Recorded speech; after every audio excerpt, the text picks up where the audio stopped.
I'm a Mac, you a personal computer. Jesus, won't you pardon my back? Judas, as I maneuver through all the maneuver. Do any of you niggas know the time? Do ya?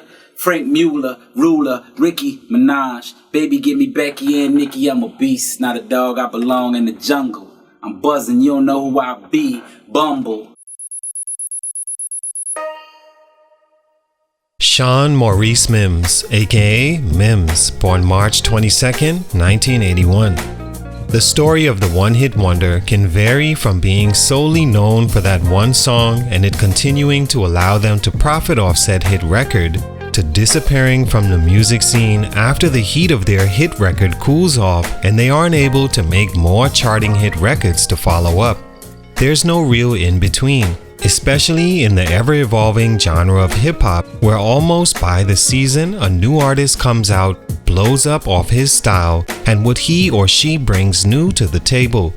Today's feature, Mims, is the perfect example of how the journey goes for a one-hit wonder that for whatever reason couldn't match the success of a previous hit record, and it sent them down a path of experiencing all the ills of the music business when the artist is seen as no longer popular in his space. Mims, of course, became popular in 2007 with the ultra-simple, very catchy, and perfect for the ringtone era song, This Is Why I'm Hot. No matter where you went, you couldn't help but hearing that song for the entire 07 year. It garnered major success for Mims, who was on the clock with his label Capitol Records, coming in as their flagship hip-hop artist. Initially, things were going great. Mims was off to the start everyone involved had hoped for, with This Is Why I'm Hot shooting up the charts as a single, all the way to the #1 record in the country, not just hip-hop and R&B. Artists can wait their entire career for that opportunity, but Mims did it on his first try, with the label in need of success in their hip-hop department.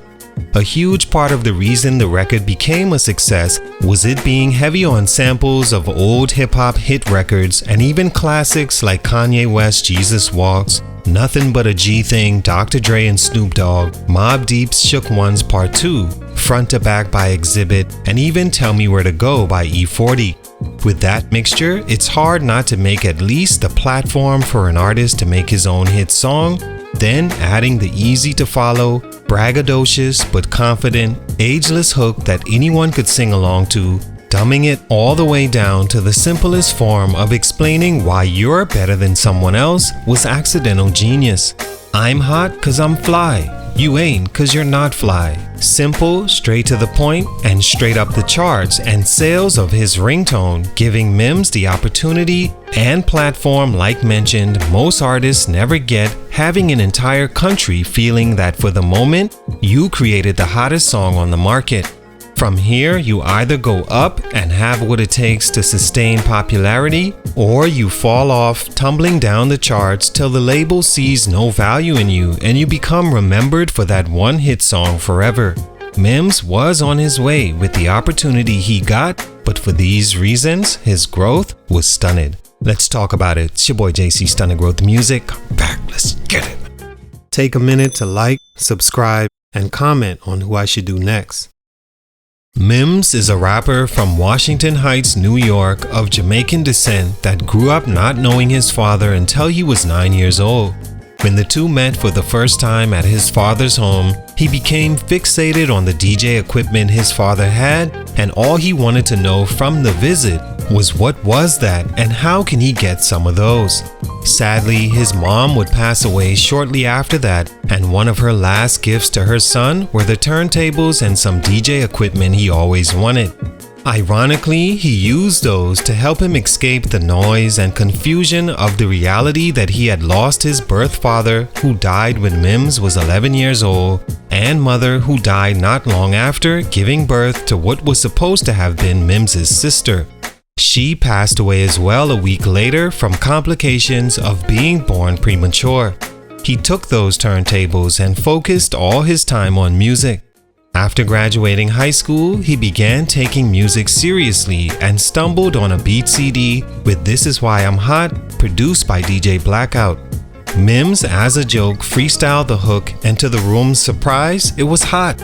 The song immediately caught on and rose up the charts, making Mims the hottest artist in the country at its peak. Stunt number 1, lack of album success.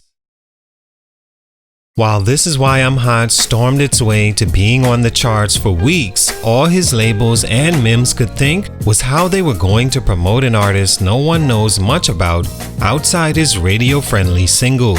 He didn't have the typical black neighborhood story, and as an artist, his raps weren't in need of doing the most dissecting.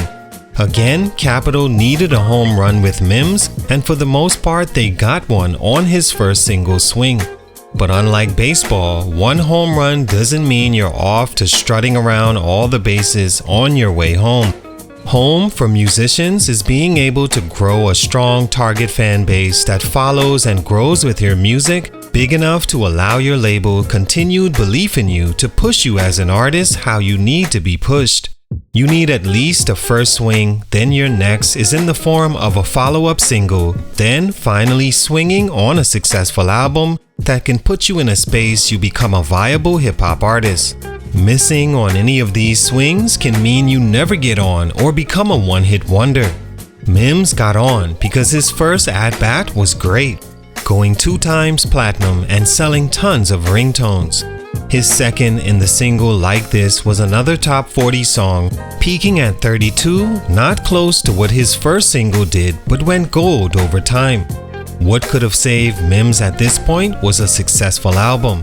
His debut released March of 2007 and sold 78,000 copies first week.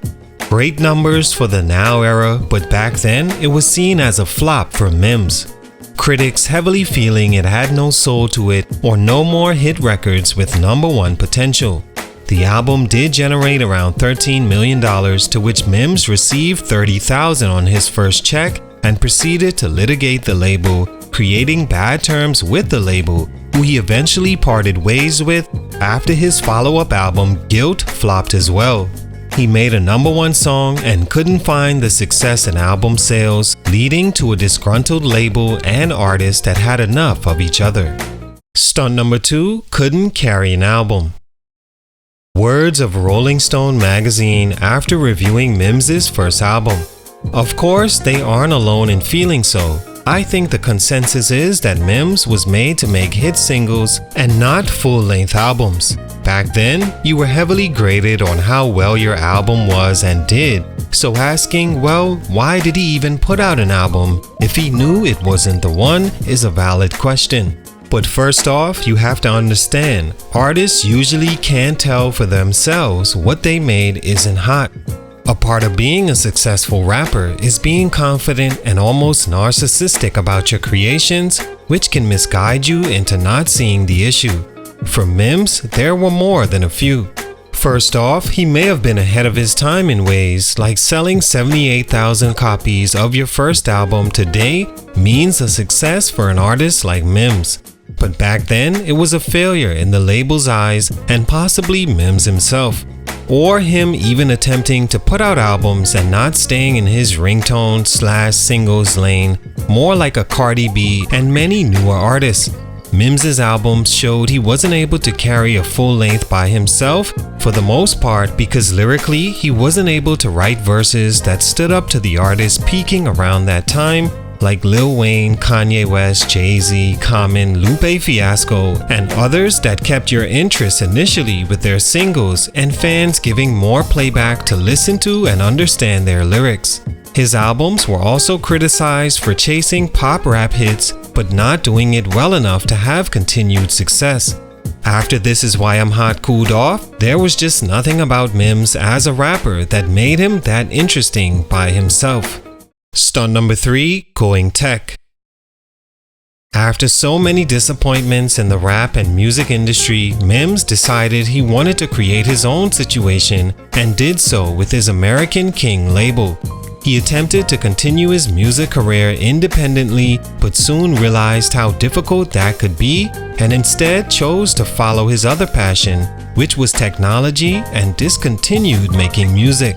He went heavily into the app world and had some success with his Creator app that allows artists to connect directly to producers and get the opportunity to make quality songs without the hassle of having to pay your way on. He continues to chase his technology passion while music took a back seat. All in all, was Mims a one-hit wonder? Yes and no. Yes, because he was unable to follow up his #1 song with another hit record of the same caliber.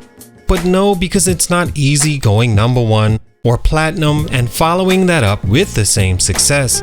At least he got the opportunity to have the rest of his music heard. It just wasn't as hot. Considering his early life circumstances, he still did well for himself, even though, for these reasons, his musical growth was stunted. Salute, much respect, it's your boy JC Stunted Growth Music, and I'm out.